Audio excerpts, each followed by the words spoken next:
Vamos ver aqui as mensagens. Estão me escutando? Alô? Estão me escutando, turma? Aê, Stephanie, beleza. Podemos começar então. Bom dia, Júlia. Bom dia, Stephanie. Show de bola. Bom dia. Tudo de bom, gurias? Então vamos para a nossa aula de biologia de hoje? Estão animadas? Tudo de bom? Bom, hoje o tema da aula, então semana passada a gente terminou meiose, perfeito? Meiose foi encerrado. Porém, as consequências de uma meiose errada são graves. São graves, e isso pode acarretar alterações no DNA, né, turma, na estrutura do cromossomo ou até numa estrutura gênica, né? Então a gente pode dividir essa aula de hoje em dois momentos. A gente vai estudar as mutações, tá? Eu vou ter as mutações cromossômicas e eu vou ter as mutações gênicas. Então, só para situar vocês no conteúdo, é assim, ó. Quando a gente termina a meiose, a gente estuda as cromossômicas, as mutações que alteram o cromossomo, perfeito? Ou a quantidade de cromossomos. E, né, pode ser uma mutação numérica ou estrutural. Agora, quando envolve o gene, aquele segmento que consegue sintetizar uma proteína, aí tu vai chamar de mutação gênica. É aquela que vai alterar a proteína, que vai alterar a função da proteína.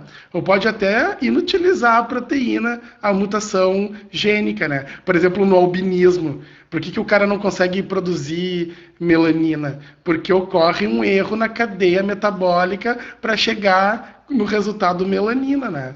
A gente até vocês vão estudar com a Rê, depois em genética, que é uma epistasia, né? O gene recessivo ele inibe toda a cadeia de formação da melanina. Por quê? Porque houve uma alteração naquela proteína, houve uma alteração no gene. Então, quando ocorre alterações no nível gênico, aí é um outro tipo de mutação. A gente vai estudar aqui também.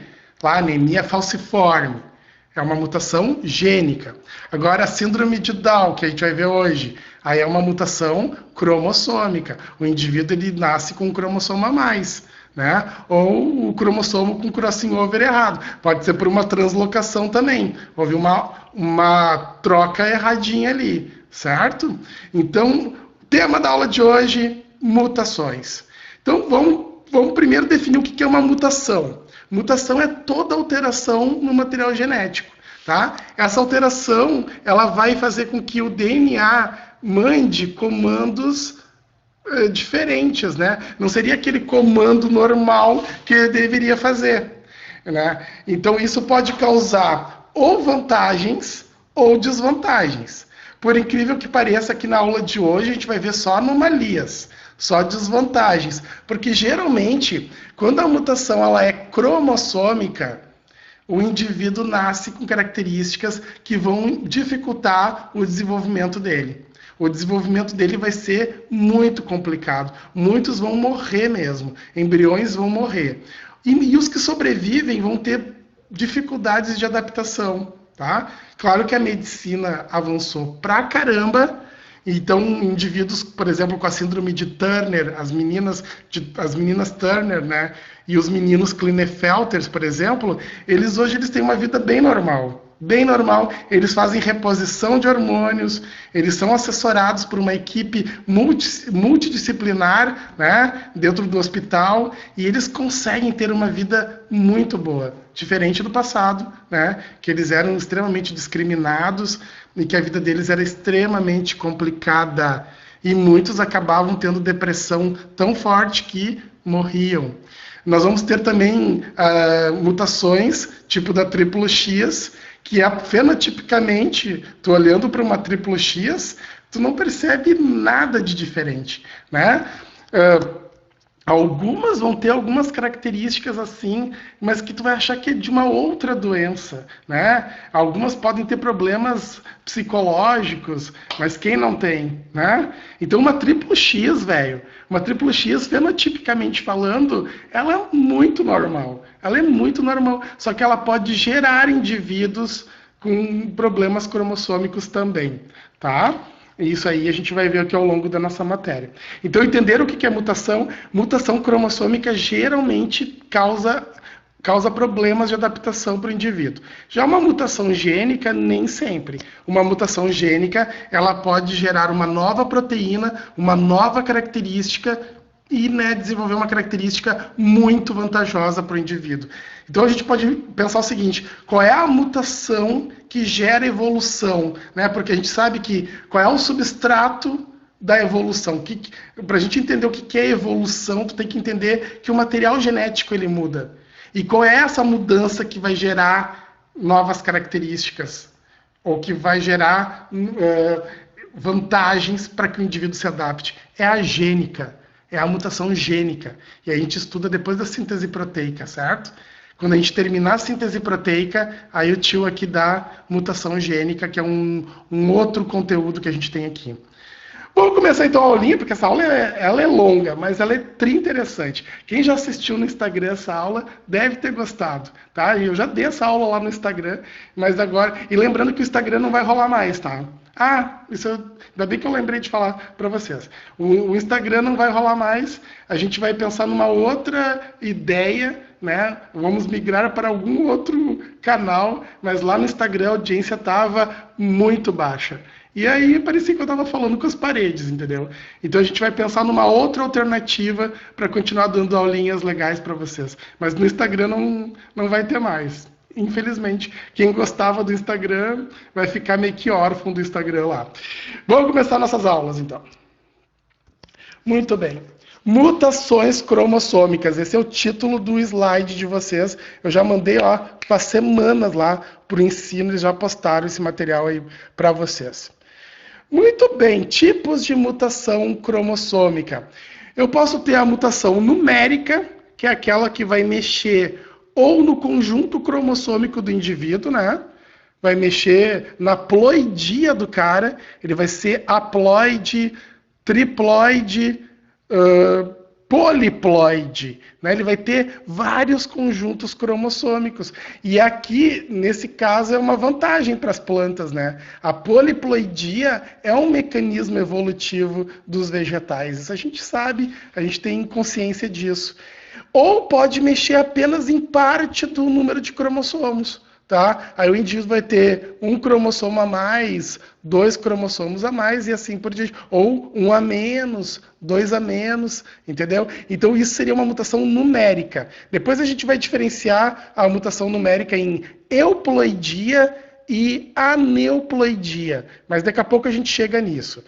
E depois a gente também tem a mutação estrutural, que aí vai mexer na estrutura do cromossomo. Ou ele vai perder um pedaço, ou vai inverter um segmento do cromossomo, ou ele duplica um segmento, ou ele faz uma translocação, né? Ele faz um crossing over errado. A gente vai ver isso também aqui na minha aula, certo? Muito bem, então as mutações numéricas eu vou dividir em euploidia e em aneuploidia. Qual é a diferença entre essas duas mutações? Então, a euploidia, ela mexe no conjunto cromossômico. Então, o cara pode ser monoploide, triploide e assim por diante. Então, ele pode ser 4N, 5N, 6N. Então, aqui é um processo bem interessante, que é um processo evolutivo dos vegetais. Por exemplo, o morango que a gente come, ele é um poliploide, ele é um octaploide, ele é 8N.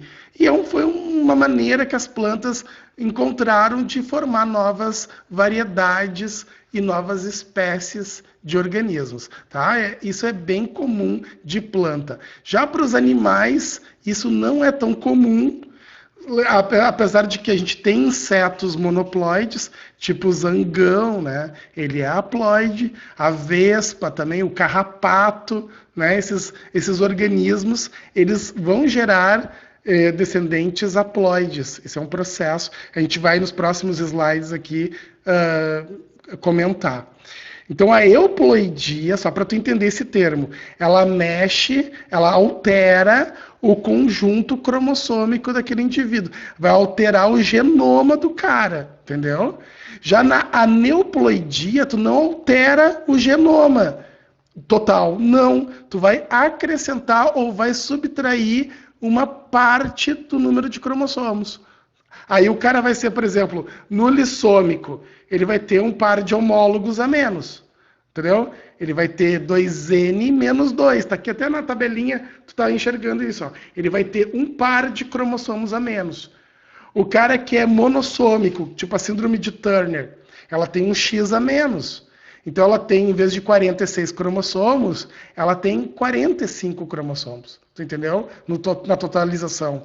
Já na trissomia, por exemplo, síndrome de Edward, pô, o cara nasce com um cromossomo a mais. Ou na síndrome de Down, ou na síndrome de Klinefelter. Tu tem acréscimo de cromossomos. Então vai ser 2N, o cara não deixa de ser 2N, só que aí tu tem que colocar o acréscimo que ele teve de cromossomos. Então deu para entender? Então na euploidia mexe no conjunto todo. E na neuploidia mexe em parte daquele número de cromossomos. Show de bola?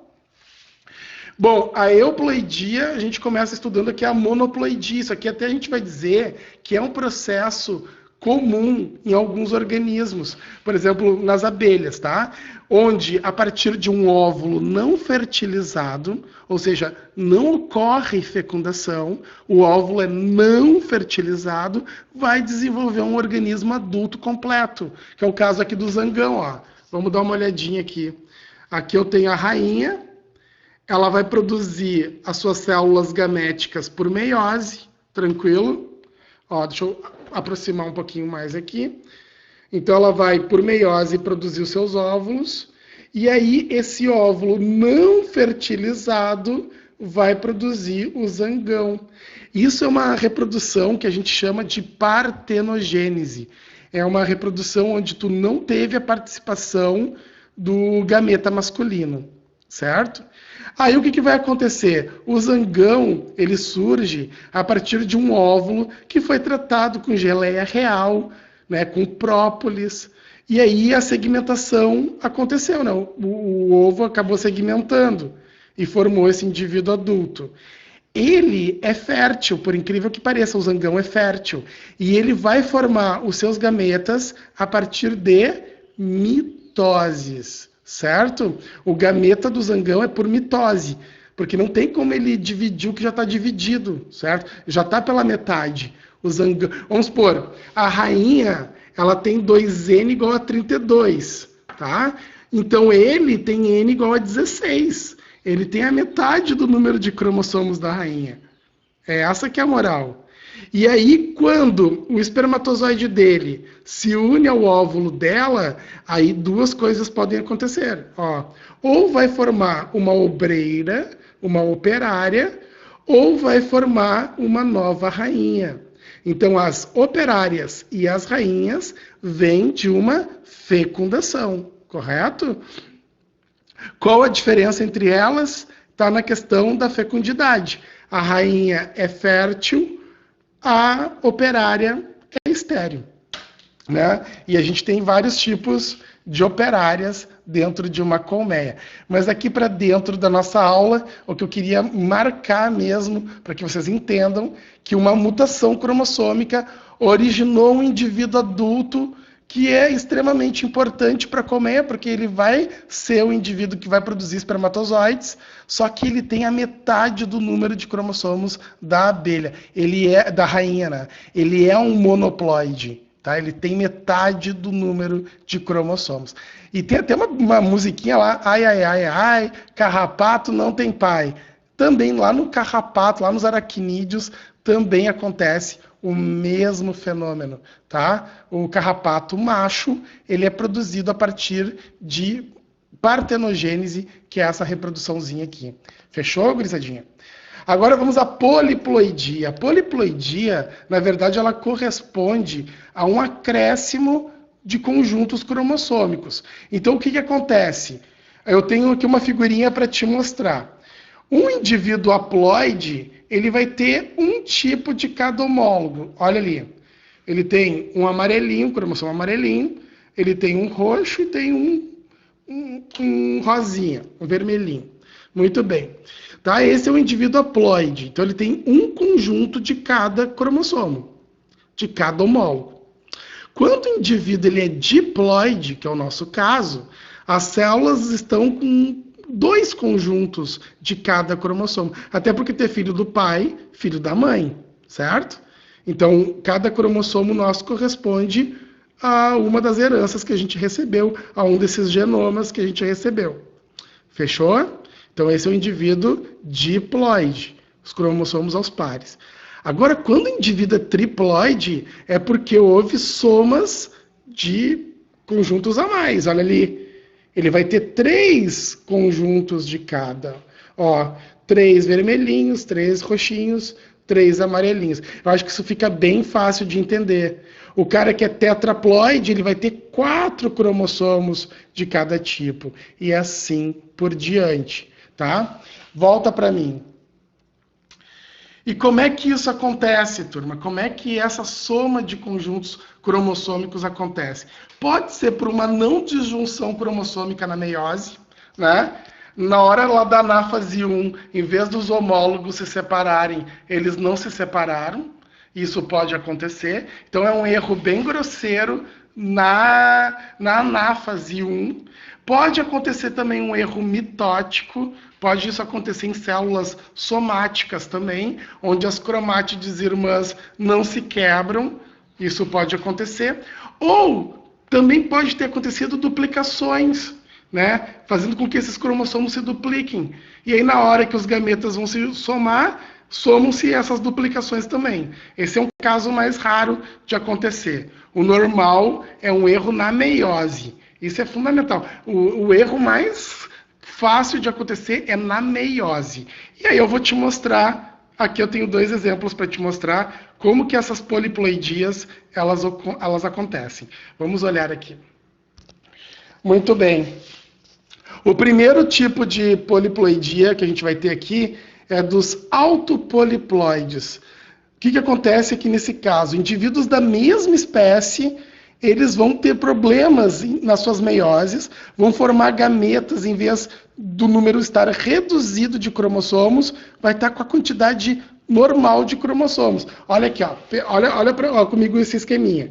Nós temos aqui uma planta diploide, ó, ela tem 2 grupos de cada cromossomo. Então, olha aqui, ó, tem 2 azuisinhos, 2 roxinhos, 2 vermelhinhos e 2 roxinhos. Muito bem. Na hora que essa planta vai sofrer meiose, olha o que acontece com o gameta, ó. Ficou diploide. Em vez de ter reduzido o número de cromossomos, não reduziu. Olha aqui, esse aqui seria a estrutura masculina. Agora olha no feminino aqui na produção do óvulo. Ó, ficou diploide também. Então, turma, foi erro na redução, foi problema reducional, não houve redução cromossômica eficiente. E aí, na hora que esses gametas se encontram, vão gerar um embrião poliploide. Olha aqui, ó, ele vai ser 4N. Então, são indivíduos da mesma espécie que vão ter problemas meióticos e na hora que esses gametas se somarem, vai formar um indivíduo com o dobro do genoma, né? Em vez de diploide, agora o cara vai ser tetraploide. Isso é ruim, professor? Olha, deixa eu voltar aqui. Para os animais é muito ruim. Para os animais isso é muito ruim. Agora, para as plantas, isso é muito interessante, tá? Como eu falei para vocês, isso é muito interessante. Tu acha que o tomate que tu come é o tomate selvagem? É o tomate lá que era diploide? Te enganas, te enganas. O tomate que a gente come, ele é menos tóxico do que o selvagem.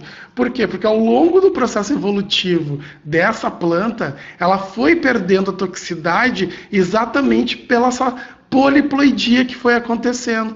Então, geralmente, essas plantas que a gente se alimenta, elas não são diploides. O trigo é hexaploide, o morango é octa, e aí tem vários exemplos, o tabaco é tetraploide, e aí tu vai ver que a maior parte das plantas, para que elas ficassem palatáveis, elas foram formando híbridos, mas que deram certo, né, velho? Que deu muito certo. E esses híbridos, eles continuaram se reproduzindo.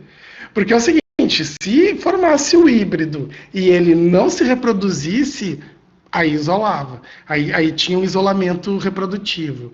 Mas se ele continua se reproduzindo, é porque deu certo.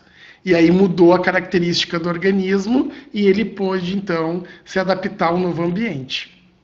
Fechou?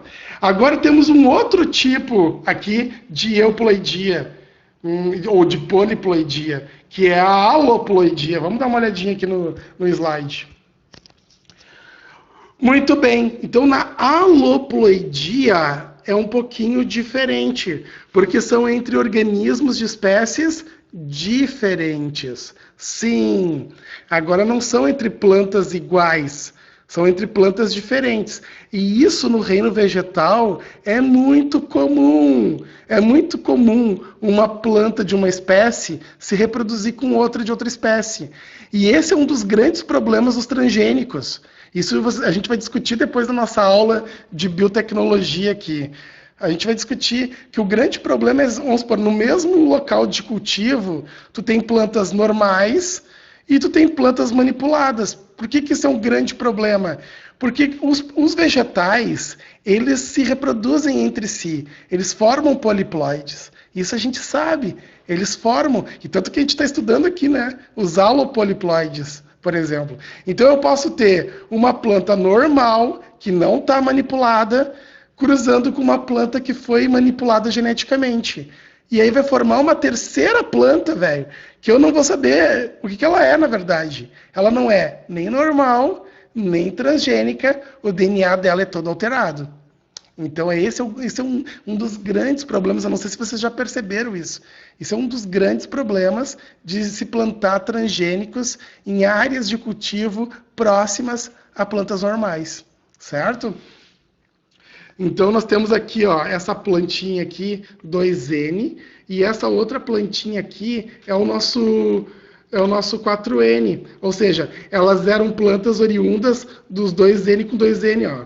Então eu vou cruzar essa 2N com essa 4N aqui, então diploide com tetraploide. O que vai acontecer? Aqui vai rolar a meiose, ó, a meiose ficou perfeita, né, reduziu direitinho, ó, de 6 para 3, aqui a meiose foi perfeita. Agora vamos aqui do outro lado. Aqui nós temos quantos? Nossa, velho. Aqui nós temos 2, 4, 6, 8, 12. Aqui nós temos 12 cromossomos e reduziu para 6. Tá certinho, ó. Então, na verdade, o que a gente percebeu aqui, as duas meioses deram certo. As duas meioses deram certo. Só que uma era uma planta que era não poliploide, e ela está cruzando com uma planta poliploide. O que vai acontecer? Eu vou somar N cromossomos com 2N cromossomos, ou seja, o resultado vai ser uma planta triploide. E aí, nesse caso, geralmente, esse organismo, ele é um híbrido que não é fértil, né, cara? Geralmente, esse cara aqui, ele até pode nascer, ele até pode se desenvolver, mas ele não gera descendentes. Ou ele morre, tá? Também pode... Aqui no slide até diz ali, ó, ele é inviável, né? Quer dizer, ele vai morrer, ou ele até é viável, só que ele não vai gerar descendentes, né? Vai parar nele. Isso a gente percebe no cruzamento do jumento com a égua, por exemplo. Isso acontece entre os animais, aí tu vai gerar a mula. Só que a mula, né, velho, ela é estéril. Então ela vai parar. Duas mulas não tem como reproduzir, tá certo? A gente sabe que a mula ela é bem mais forte do que o jumento e do que a égua, né? Porque ela ganha a força dos dois. Porém, ela não consegue se reproduzir, vai parar nela. E aí tu tem o quê? Um isolamento reprodutivo pós-zigótico, tá? Isso é bem comum. Eu já estou até antecipando um conteúdo aqui. O que é um isolamento reprodutivo pós-zigótico? Vai formar o zigoto, tá? Por isso que é pós-zigótico. Só que aquele embrião que se desenvolveu, ele não gera descendentes, ou seja, o isolamento reprodutivo está nele, vai parar nele. Ele não vai conseguir gerar descendentes e formar novas espécies, tá? Fechou? Agora vamos entrar no campo das aneuploidias. Tá? As aneuploidias, como eu falei para vocês, elas não mexem no número total de cromossomos. Ela vai mexer em parte do número de cromossomos. E aí nós temos aqui um caso de nulissomia, que é quando o cara perde um par de cromossomos. Eu não tinha uma foto mais interessante para mostrar, então eu trouxe essa daqui, ó, que mostra exatamente essa subtração do par de homólogos. Olha aqui, ó, em vez dele ter 6 cromossomos, esse indivíduo aqui, que seria o normal, né? Ele ter 2n igual a 6, no caso aqui ele fica 2n igual a 4, somente 4 cromossomos, porque houve a supressão de um par de homólogos. Entre os animais é inviável isso. Não acontece. Se tu for me perguntar aqui no chatzinho, isso acontece com os animais? Não, isso aqui não acontece com os animais. Mas é muito comum acontecer com os vegetais. Lembra que com os vegetais tudo pode acontecer. Então, um exemplo aqui é o trigo. Ó. O trigo, ele tem as duas mutações. O trigo, ele é hexaploide. Ele é um poliploide, mas ele também é nulissômico. Então, ele é um poliploide, porque ele tem 6N, mas ele é nulissômico porque ele perde um par de cromossomos. Isso já apareceu no vestibular lá de São Paulo, tá? Isso já foi questão do vestibular lá de São Paulo, que perguntava para o cara classificar. Ele dava o exemplo do trigo, dizia que o trigo ele era 6N menos 2. Então, quais os tipos de mutação que o trigo contém? Aí a resposta na alternativa ele é um poliploide nulissômico. Tá? Seria isso. Era para o cara só identificar os tipos de mutação que estavam acontecendo ali. Então, ele é um poliploide nulissômico. Fechou aí? Vamos ver se eu tenho alguma pergunta. Vamos ver. Até agora nós não temos pergunta. Acho que o pessoal está entendendo o conteúdo. Então, vamos seguir em frente. Vamos seguir em frente. Agora a gente entra na monossomia. Aqui também, ó, cuidado esse termo que é a monossomia. O indivíduo ele vai ter um cromossomo a menos. Porque às vezes o cara acha monossomia vai ter um a mais. Não, velho. Trissomia é que tu vai ter um a mais. Na monossomia tu tem um a menos. E aí nós temos aqui o desenho, ó. Ocorre a supressão de um dos cromossomos. Ó, é um a menos. 2N menos 1. Qual é o grande exemplo aqui? É a síndrome de Turner, né? Essa menina que tem baixa estatura, ela tem estatura muito pequena.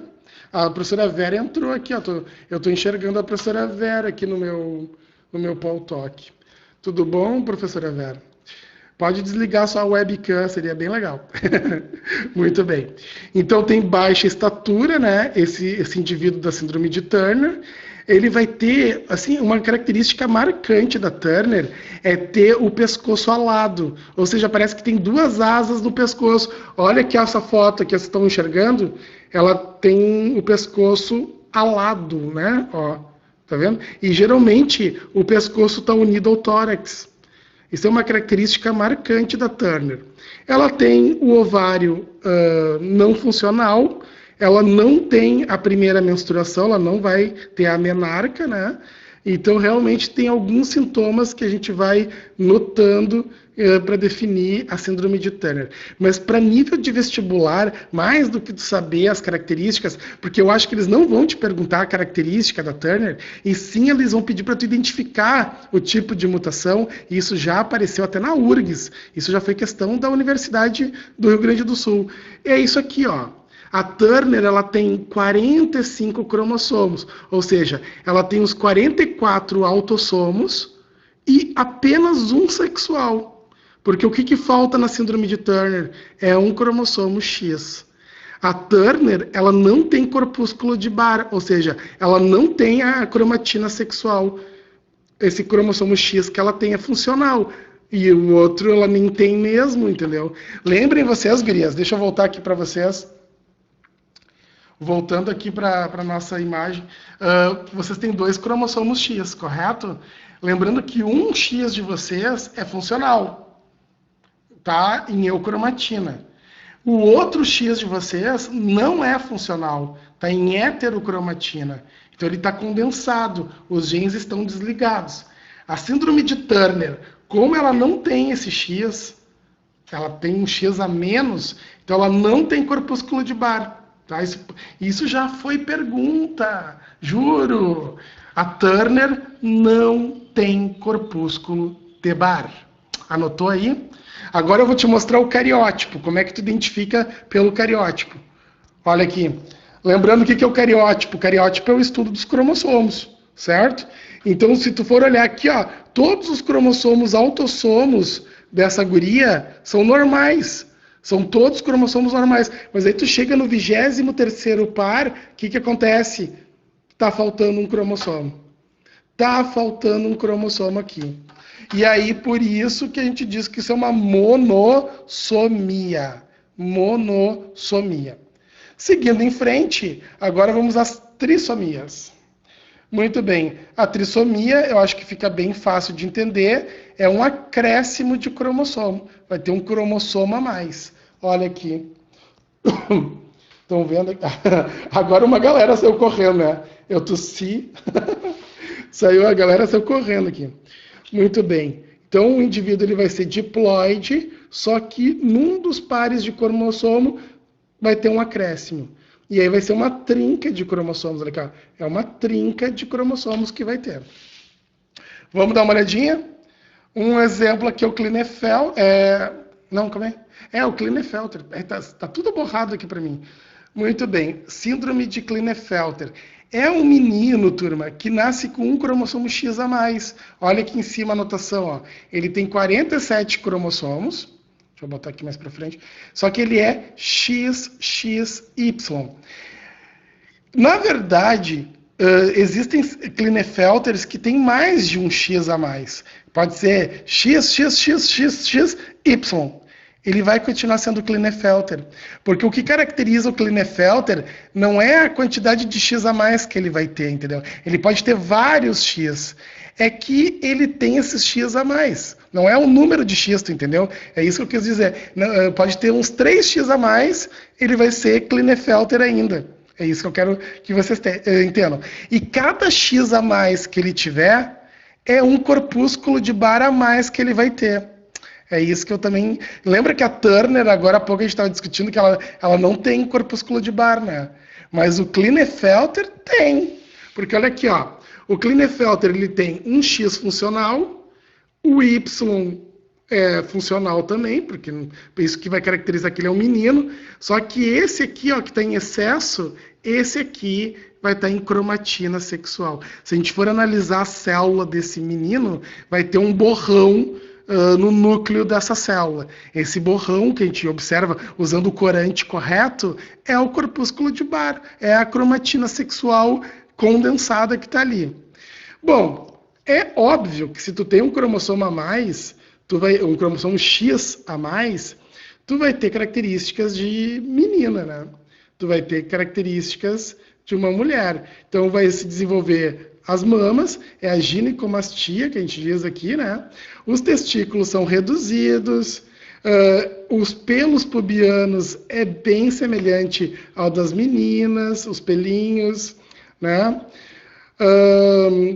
Esse indivíduo, geralmente ele não fica calvo, geralmente a calvície não acontece. Lembra que a calvície ela é bem típica de meninos. Claro que mulheres podem ter calvície, mas o Klinefelter ele nasce com essa característica de quase que nunca ele vai ser calvo, né? A calvície é não comum para eles. E todas as características do corpo se assemelham muito a meninas, né? Por exemplo, a cintura, as ancas, elas são mais largas, elas não são tão quadradas que nem nos meninos, certo? E olhando o cariótipo, a gente vai observar aqui no 23º par, ó, um cromossomo X a mais. E é isso que o Klinefelter vai mostrar cromossomicamente qual é o problema dele, certo? Agora chegamos aqui na triplo X. Cara, a triplo X é uma menina fenotipicamente normal. Se tu olhar aqui o cariótipo dela, ó, ela tem uma trinca de X, ela vai ter 2 corpúsculos de Barr. E se tu olhar aqui, ó, fenotipicamente, ela é normal. Essa é uma menininha brasileira, tá? A mãe dela tem um blog contando tudo sobre ela. A mãe dela descobriu que ela era uma triplo X e começou a colocar as características dela no Facebook. E aí ela permite que a gente possa mostrar a foto da filha dela. Quais são as características secundárias que podem aparecer aqui? Retardo no desenvolvimento, dificuldade locomotora, mas, turma, lembrando assim, ó, é muito raro a triplo X ter essas características, tá? Normalmente a criança é normal, tá ligado? A criança não vai ter isso, mas a mãe achou tão interessante que a filha dela possuía essas características secundárias, que aí fez esse blog até como forma de alerta, né, para outras mães poderem ler e se informar sobre essa síndrome. Mas, cara, é muito normal esse bebê. Não tem característica que tu vai notar assim, tá faltando alguma coisa. Não, isso não vai acontecer normalmente com a triplo X. Até a triplo X pode ter filhos, né? Acho que eu comentei no início da aula de hoje. A triplo X pode ter filhos. Ela pode casar e ter filhos. Ela pode nunca saber que ela é uma triplo X, certo? Síndrome de Down, eu acho que essa é a mais conhecida, né? Ó, nós temos aqui as fotinhos do menino e da menina. A síndrome de Down, ela é uma síndrome não sexual, ela não é uma aneuploidia sexual. Até agora, tudo que a gente viu, até me passei um pouco nisso, ó, Klinefelter, Turner e triplo X, todas essas que a gente estudou até agora, elas eram aneuploidias sexuais. Por quê? Porque elas estavam alterando o cromossomo sexual do indivíduo. A Turner, por exemplo, não tinha um. O Klinefelter tinha um X a mais. E a triplo X pode ter muitos cromossomos X a mais, tá? A triplo X não precisa ser XXX. Ela pode ter vários X, tá? A partir de agora, a aneuploidia ela é uma aneuploidia autossômica. Ela vai alterar os cromossomos autossomos. Então, a síndrome de Down, turma, é isso. Um menino ou uma menina pode ter síndrome de Down. Então, não é assim, só meninas vão ter Down. Não, a gente sabe que não. Meninos também podem ter a síndrome de Down. Então, deu para entender? E aonde é que ocorre essa mudança? Onde é que ocorre esse problema? É no 21º par de cromossomos. Tá? No 21º par de cromossomos pode haver um cromossomo extra.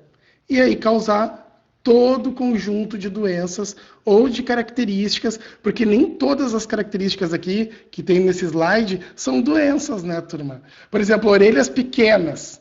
É uma doença? Não, né? É um fenótipo que é diferente. É uma característica diferente. Ó, mãos curtas e largas. Isso também não é doença. Ó, encurtamento da faringe média do quinto dedo. Aliás, da faringe não, da falange. Tá? Isso aí aí começam alguns problemas, ó. Esse encurtamento pode dar problema, né, dele poder pegar objetos, dele agarrar objetos. Isso pode. Vai ter apenas uma linha aqui na mão, isso aqui é bem comum, isso nos Down, de ter apenas um sulco palmar, apenas uma linha nessas mãos. Ó, olhos apresentando manchas. Se isso daqui não dificultar a visão do menino ou da menina, isso não é uma doença também. Então, quando a gente fala de síndrome, a gente está falando de um conjunto de características que são geradas a partir desse cromossomo extra. A gente sabe também, vocês já devem ter estudado, os indivíduos com síndrome de Down, eles têm uma vida muito normal. Eles são sociabilizados, eles integram a sociedade, eles têm mais dificuldade de aprendizado, com certeza eles têm. O QI deles é muito reduzido, é entre 50 e 60 o QI. Uma pessoa normal, que nem estuda, não faz porqueira nenhuma, o normal é ter QI 100, 110. E eles já nascem com um QI de 60. Então, realmente, eles têm mais dificuldade de aprender as coisas. Porém, eles aprendem. Né? Tu consegue colocar eles na sociedade, fazer a inclusão deles. Né? Então, assim, eles têm mais dificuldade, mas eles vivem na boa.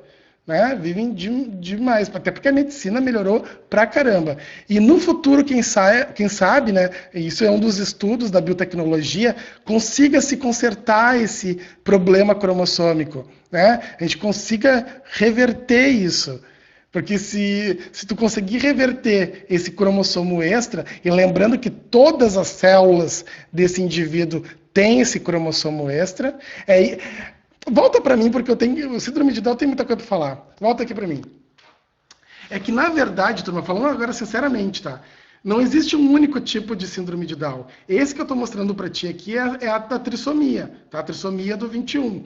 Existe um tipo de Down que ele é chamado de caso de mosaico, é o mosaicismo. É um indivíduo que tem células normais no corpo, né? Vai ter os 46 cromossomos, mas algumas células vão ter 47. Então ele tem dois tipos de DNA no corpo.